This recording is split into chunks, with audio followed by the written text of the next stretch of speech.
लघुचाप प्रभाव रे लगातार वर्षा हेबारु उत्तर ओडिशार एकाधिक नदी रे जलस्तर बढ़िছে। बैतरणी, सुवर्णरेखा, ब्राह्मणी और सालंदी नदी रे बन्या परिस्थिति जोगु बालेश्वर, भद्रक, जाजपुर, केन्दुझर, मयूरभंज और केन्द्रापड़ा जिला प्रभावित होइছে। सोमवार अपराह्न सुधा मिलिथिबा प्राथमिक तथ्य अनुसार 6टी जिलार 66टी ब्लॉक, 448टी ग्राम पंचायत एवं 1304टी गाँ बन्यार प्रभाव रे आसिছে। एहासह 10टी पौरांचलर 64टी वार्ड मध्य प्रभावित होइছে। मोट 7,85,199 जन लोक बन्या जोगु प्रभावित होइथिबा बेले एपर्यंत कौनसी मृत्यु घटी नथिबा स्वतंत्र रिलीफ कमिशनर कार्यालय पक्षरु सूचना मिली। विपन्नଙ୍କୁ खाद्य और अन्य जरूरी सहायता देवा लगी 6टी जिले में 531टी रिलीफ केन्द्र खोल जाइछे।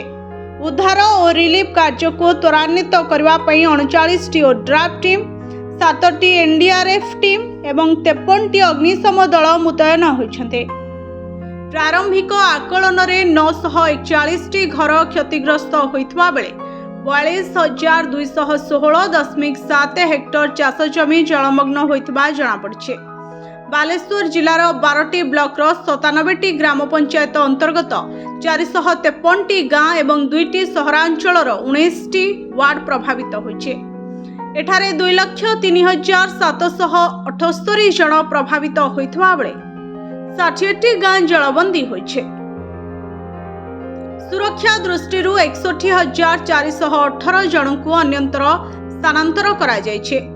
बन्या और वर्षा रे 69टी घर क्षतिग्रस्त होइथबा बेले प्राय 16,000 हेक्टर चाष जमी पानी रे बुड़ीছে। भद्रक जिलार 4टी ब्लॉक 39टी ग्राम पंचायत अधीन 134टी गाँ एवं गोटिए सहरांचलर 4टी वार्ड बन्या प्रभावित होइছে। एठारे 1,96,240 जन लोक प्रभावित होइछन्ते। गाँ गुड़िक जलमग्न होई नथिले मध्य 1,07,773 जन को सुरक्षित स्थान को स्थानांतर करा जाइछे। प्राय 1,623 हेक्टर चाष जमी रे पानी पसी फसल क्षतिग्रस्त होइछे। जाजपुर जिलार 10टी ब्लॉक 117टी ग्राम पंचायत 270टी गाँ एवं गोटिए सहरांचलर 15टी वार्ड प्रभावित होइছে। मोट 2,02,672 जन लोक बन्यार शिकार होइथबा बेले 8टी गाँ जलबंदी होई रहिছে। 77,680 जन को सुरक्षित स्थान को स्थानांतर करा जाइछे। जिलार प्राय 18,642 हेक्टर चाष जमी पानी रे बुड़ीथिबारु फसल क्षतिग्रस्त होइছে। केन्दुझर 13टी ब्लॉक 78टी ग्राम पंचायत 187टी गाँ एवं 4टी सहरांचलर 7टी वार्ड प्रभावित होइছে। मोट 11,953 जन प्रभावित होइथबा बेले 14टी गाँ जलमग्न होइছে। 1,958 जन को स्थानांतर करा जाइछे। 367टी घर क्षतिग्रस्त एवं 959.7 हेक्टर चाष जमी जलमग्न होइছে। मयूरभंज रे 22टी ब्लॉक 54टी ग्राम पंचायत अधीन 126टी गाँ एवं गोटिए सहरांचलर 8टी वार्ड प्रभावित होइছে। मोट 26,741 जन प्रभावित होइथबा बेले 11टी गाँ जलबंदी होइছে। समान संख्यक 26,741 जन को स्थानांतर करा जाइछे।